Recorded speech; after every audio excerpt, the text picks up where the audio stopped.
Un jour, Fred, le petit poisson, demande à son amie Cathy de le faire voyager.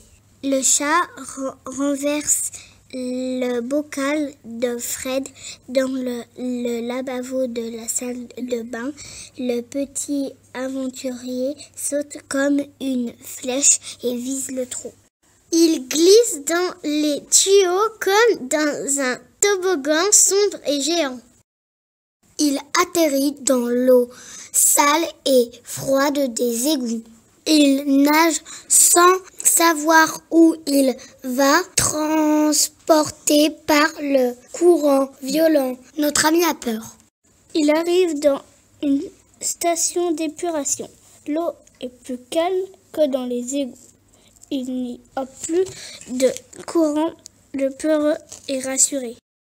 L'eau propre emporte le poisson dans une douce rivière. Fred est heureux d'être libre dehors dans la nature. Il rencontre une truite et continue son chemin dans le fleuve. Il passe sous un pont et voit des péniches. Il arrive dans la mer, le paysage est incroyable.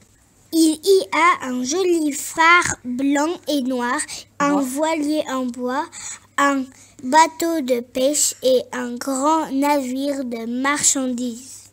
Pour la première fois, le petit animal saute dans les vagues. Il est à l'aise. Il plonge pour explorer les fonds marins. Il rencontre une seiche, un poisson-chat, un poisson-lanterne et une dorade. Il commence à avoir peur. Il s'enfuit. Il rejoint un banc de sardines. Soudain, un filet les entoure. C'est le filet d'un pêcheur qu'il remonte sur le bateau. Le pêcheur ne veut pas garder un poisson rouge, alors le rejette à l'eau. Mais une mouette attrape directement notre ami en l'air. Quand la mouette voit l'énorme sardine dans le bec de sa copine, elle lâche Fred pour avoir le plus gros poisson. Il atterrit dans un nuage.